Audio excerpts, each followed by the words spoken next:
You're now listening to Sound Talent Media. Check out more shows at soundtalentmedia.com.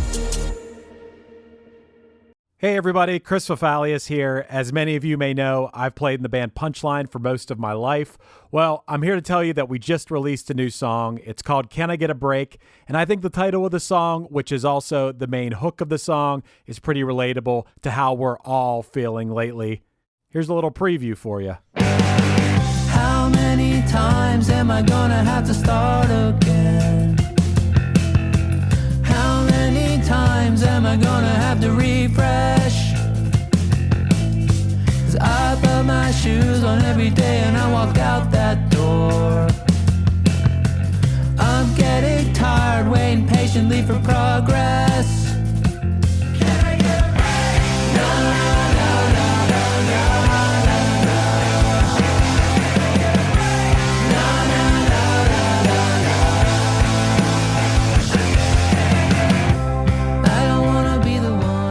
Can I Get a Break by my band Punchline is now streaming at all the places where you can listen to music. So if you like the way it sounds, go check it out.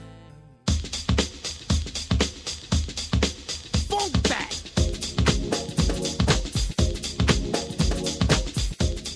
Question. Why is it that every time you turn on an episode of One Hit Thunder, you gotta listen to me do some intro where I try to be clever? Man, funk that! Just get to the episode. That's what we're about to do as Matt and I dive into the career of Baltimore's premier grievance poet, Sagat. Get out of my way.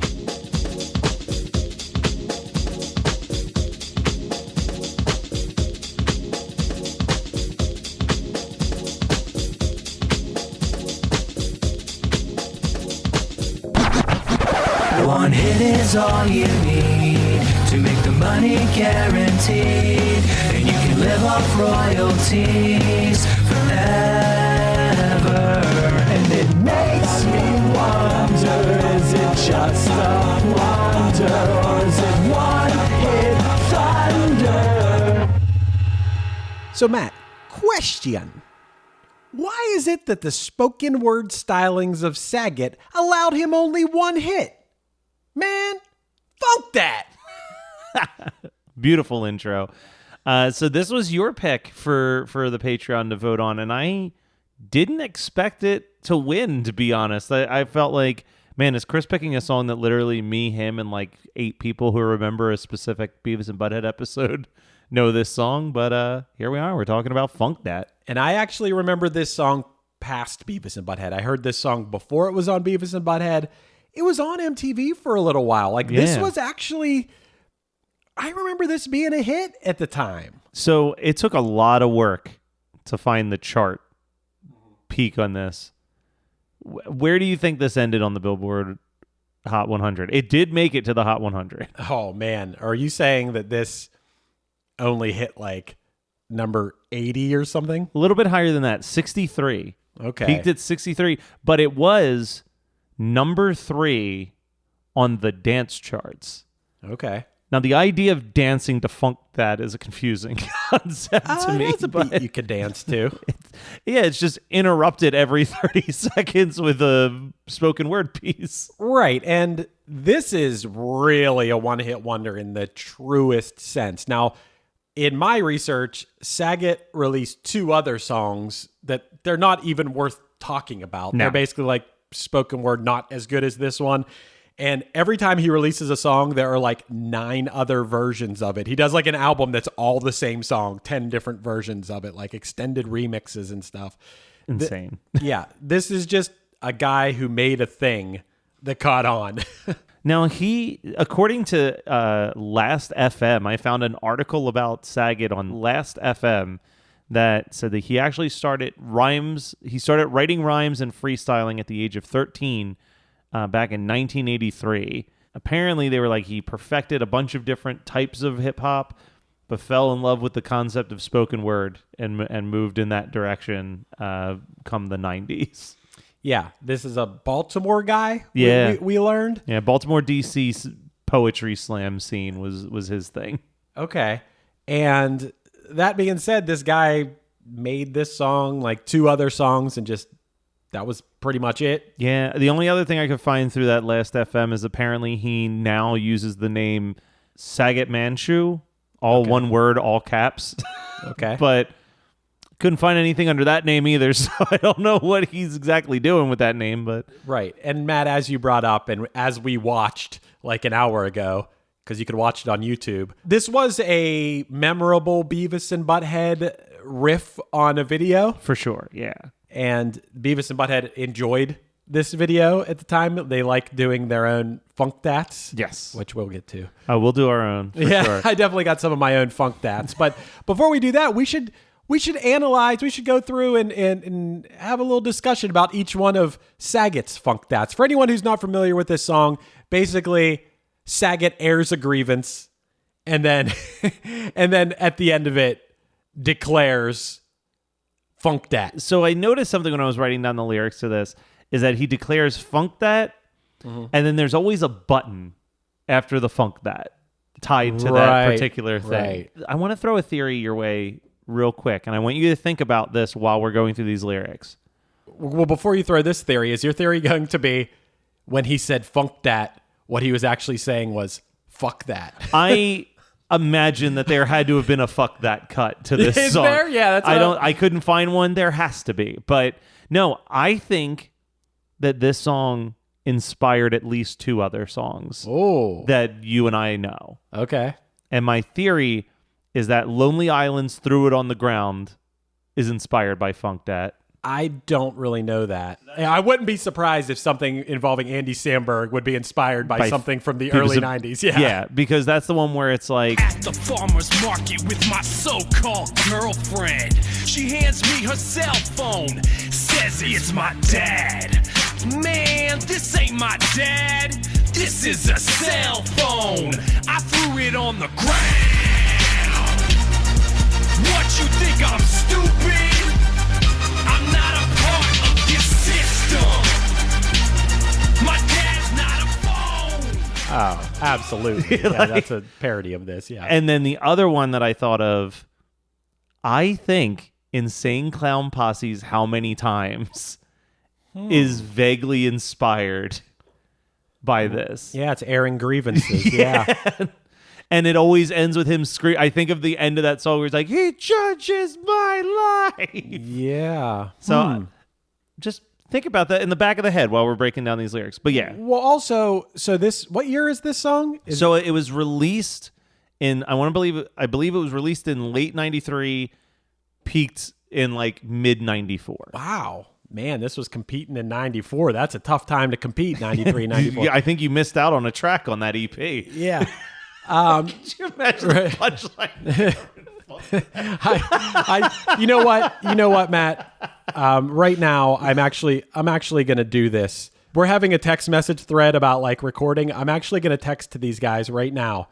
Hey, I think this is an okay idea, but I'm actually typing this. But also, do you guys think we could cover Sagat Funk Dat? Maybe with our own grievances? All right. So here's the first verse. Question. Why is it that every time I'm walking down the street, someone wants to stop me just to give me a flyer? Man, funk that. Get out of my way. I guess with the exception of sometimes when I've been in Vegas on the strip, people are handing out a lot of flyers like, come to this strip club, whatever. That's the only time I can think of. New York, too. I know I've been flyered at when walking through New York. But yeah, it's like major cities. Like Right. You and I, you're not walking through Greensboro. Yeah, no. People are like trying to throw flyers in your hand. Yeah, with the rise of the internet, this is pre-internet. Yeah. When Sagat's talking about this, there are a lot less flyers. Yeah, show flyers. I handed out some flyers in my day in the 90s. And I'm surprised he led with this. Yeah, it's an interesting starting one. I actually, inspired by this song, when I do San Diego Comic-Con, I have to hand out Geekscape flyers. Or I guess postcards is more accurate. They're not flyers. Geekscape postcards. And because of this song and a Mitch Hedberg joke, I started to be brutally honest. So when people would walk by, I would like stick out the flyer and be like, "Here, you throw this out." Right. It's like, and it kind of worked in a weird way. Like people would like stop in their tracks, smile, chuckle, and then come back and take the postcard / flyer. So Right. maybe if someone joked around with Sagat, he wouldn't be so upset about it in Right. retrospect. Yeah. His next question, which I actually think is a very insightful verse, talking about something that didn't get talked about that much in the 90s, which is racial profiling, when he says, question, why is it that every time I walk into the bank, the tellers look at me like I'm the one that robbed them last week? Come on, man. Funk that. What are you looking at? I think that's a legit grievance. Genuine grievance. Yeah. For sure. Probably, I mean, we're going through all these. The most genuine grievance. Well, also, I just love the jump from someone handing you a flyer to racial profiling. That was such a... Maybe he should have led with the racial profiling. He led... Or maybe he was just trying to ease people in, and then he just smacked them in the face with something way more serious. Yeah. I mean, that is the most legitimate grievance in this song, though. Question, why is it every time that I turn on the radio... Yeah, right. The radio. As Beavis. That was the big part that Beavis was doing in the riff on it. Radio. I hear the same 5 songs 15 times a day for 3 months. Man, funk that. Get a new DJ. Legit grievance, especially in the 90s when the radio was still a thing. Yeah, legit grievance. Thing that I have a disagreement on, don't blame the DJ. Yeah, not the DJ. He's not making those calls. I mean, part of me is like the DJs could try a little more. Yeah. Maybe they could slip a few songs in here and there. If they're probably not allowed most of the time. It's wild because you think about how many songs have we either talked about on this show or that you've heard on Demakes where it's like a DJ goes rogue and plays a song that they're not supposed to play, and it's like immediately like the hit that changes it for that band. Like, right. It's common enough that we know it. I could name at least 2 or 3 bands where that's like their story. Well, during this time, 1993, 94, this is very legit, but not too many people that I know anyway, maybe some people still do, but listen to terrestrial radio. Now, Sagat would probably really enjoy the rise of streaming. Oh, he'd love it. He'd love it. He'd be like, Pandora, this is great. Question. Also, I have a theory after this one. I feel like the flyer question and this question are slightly tied, and it makes me worry that Sagat has like a problem with like poor homeless people trying to make money. But it's a question. Why is it that bums ask me for money when I ain't got none? What is it? An in thing or something? Let me remind this goon that he ain't got no money. Man, funk that, get a job. The meanest of Sagats, and also the most difficult to follow what he's saying with that one line. Well, you're reading that, and I don't remember that being it. This is what I got on the Google. How do you remember it? I don't remember anything about a goon. Yeah, I don't know. Remind me of this goon that he ain't got no money? Man, funk that. This might be the extended cut because there's 2 or 3 verses that I do not remember from the lyrics that I got. Right. There might be a 9-minute version of Funk That. For all we know. I guarantee there is. But yeah, this one felt a little not great.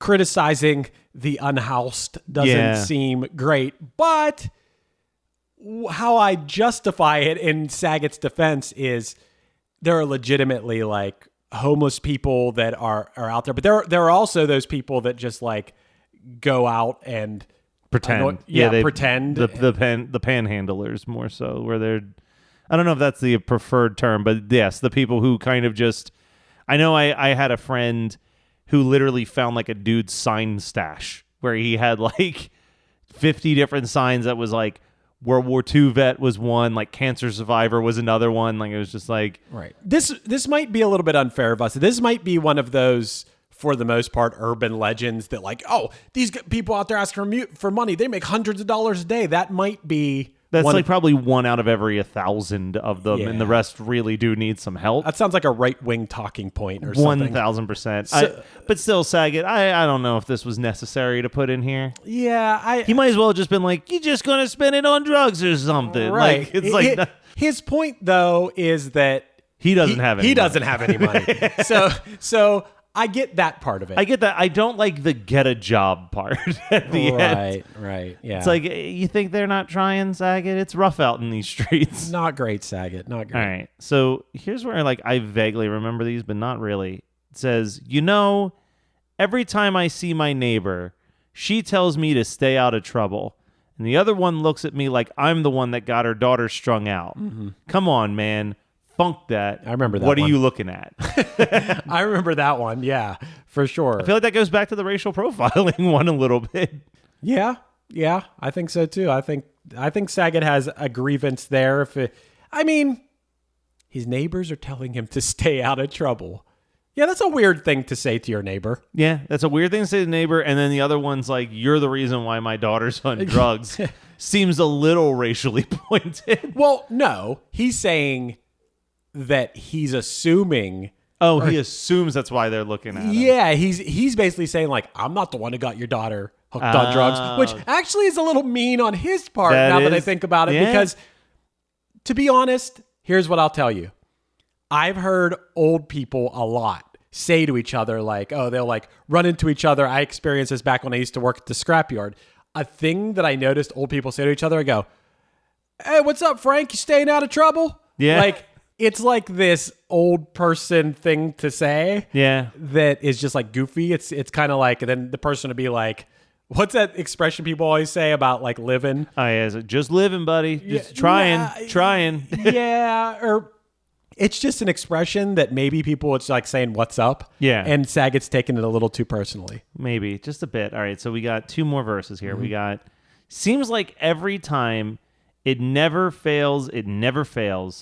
I'm just chilling in my crib, minding my business, and someone wants to call me just to talk about nothing. Mm-hmm. Funk that. Get a life.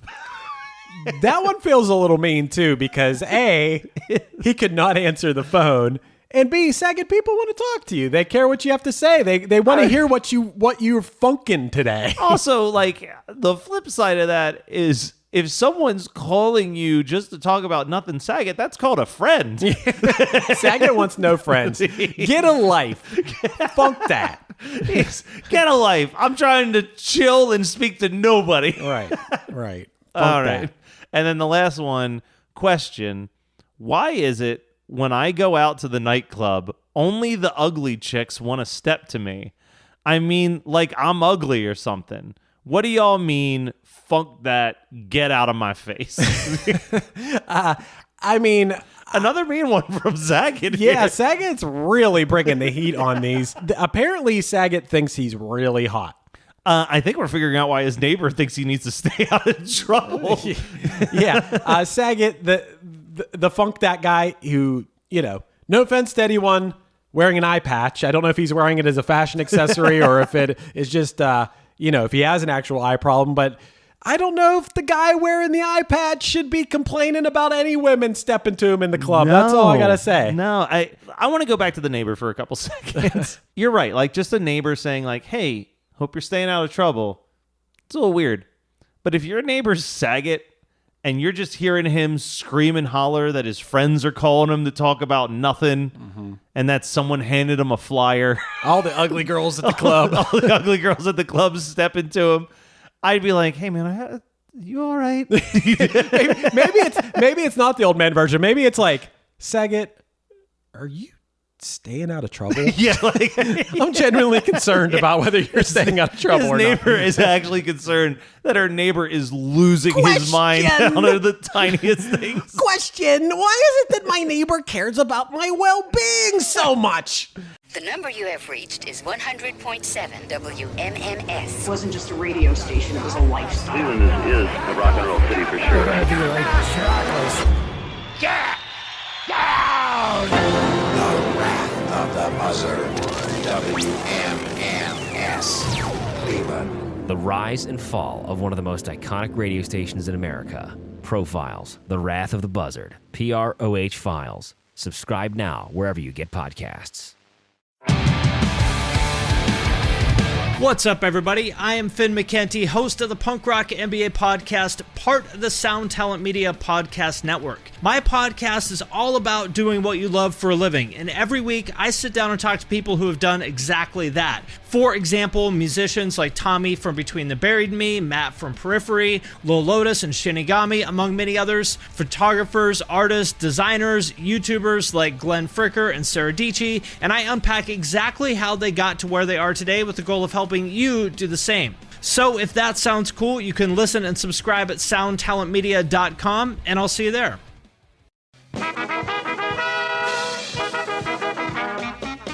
We're here to entertain you.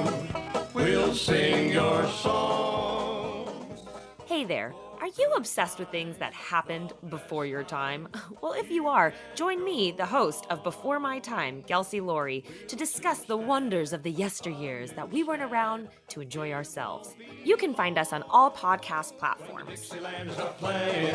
Soon you'll be swaying, so come on, sing along.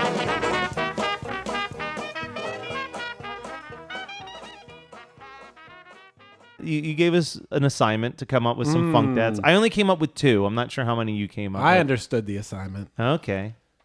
Let's I got one very specific to One Hit Thunder. I'm going to close with that one. Okay. But we'll see how I do here. All right.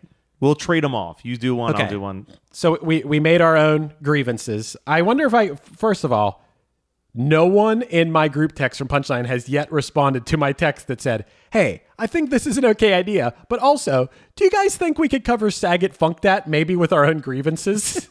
No one has responded yet. Not even a like or a heart or nothing. Yeah, nothing. You should quit that band. Yeah, might be time. That sounds like another cheetah idea. That might be the straw that broke the camel's back for me. Question. Why is it that every time I go to Shop and Save, the good eggs that I want to buy have an expiration date that's only a few days from now, so I gotta go to another store just for eggs? Man, fuck that! Get some better eggs! All right. Question. Why is it when I take my parents' dogs outside, they can be out there for like an hour and then come in and immediately shit on the pads? What are you doing out there? Holding it? Man, fuck that. Go outside. That's a really good one. Pulled from real life headlines at the Kelly household. Definitely relatable. I got one specific to a place where I like to eat sandwiches in the town where I grew up. Okay. Question. Why is it that every time I go to the Foster house to get a king sandwich, I don't have cash on me and they're cash only, so I gotta use the ATM and it charges $3.50? Man, fuck that! Take my Discover card! Okay. This one might be a little bit pointed to something we talked about the other day, but question. Why is it every time I listen to a podcast, there's an advertisement for Blue Chew? How many people listening to podcasts can possibly have penis issues? Man, funk that. Go to a doctor or something. Did you just screw us over for getting a Blue Chew ads? Possibly, yeah. All right, close us out with the One Thunder one. Okay.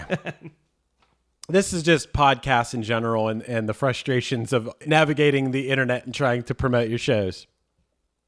Question.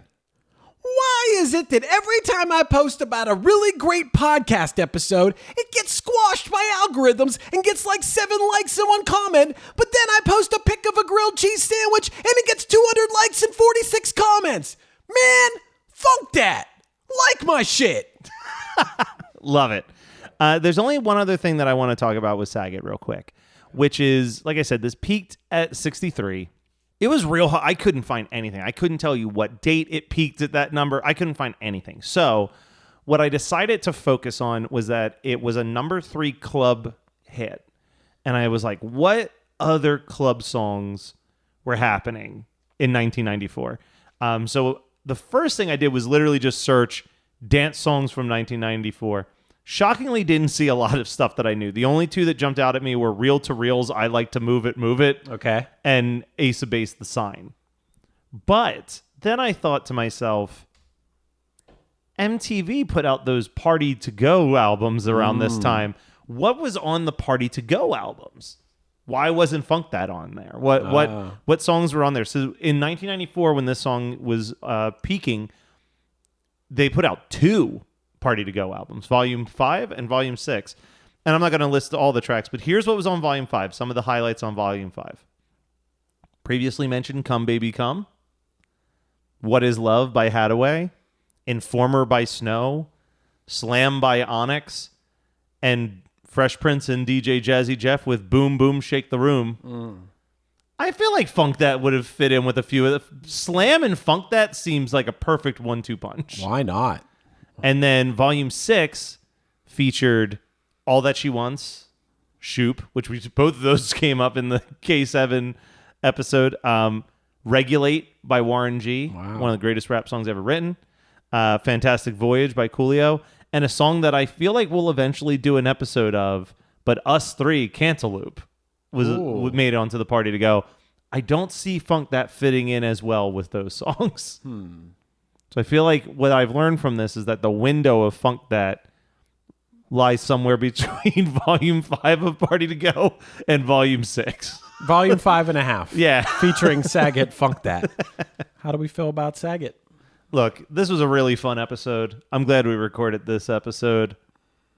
I'm never going to listen to any other song by Sagat except for Funk That. And even then, as much as I enjoy this song, it is very ironic that I enjoy this song. It is not a particularly good song. Well, Sagat released one song and then 2 songs that were kind of just other versions of this one song. Never, as far as we can find, released anything else. The song was spoken word with 6 or 7 grievances. One or two of them being legit, 1 or 2 of them being stupid, 2 or 3 of them being really mean. But you know what, Matt? I got to go with Thunder on this. Oh man, we're split. I thought Sagat brought the Thunder. All right. Well, I mean, I guess funk me. Funk that, man.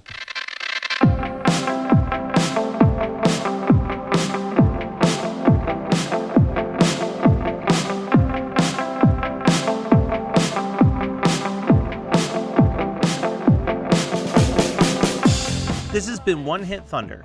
One Hit Thunder is hosted by Chris Fafalios of the bands Punchline, Pack, and Another Cheetah, and produced by Matt Kelly at Geekscape.net. Underneath me, you're hearing Now I See off the Punchline album Thrilled. Visit punchline.com for merch, tour dates, and news. We're on Patreon now, so become a patron and get some bonus content, early releases, and a chance to vote on future episodes at patreon.com/OHT podcast. Do you want to start a podcast? Well, contact Chris or myself at weknowpodcasting.com for how we can make your show sound as professional as possible. Be sure to rate, review, and subscribe to us on your favorite podcasting app. And tune in next week for more One Hit Thunder. Who you really are, who you really are. You're not a mystery, you're transparency, and I can't believe I ever felt. Now I see who you really are, who you really are.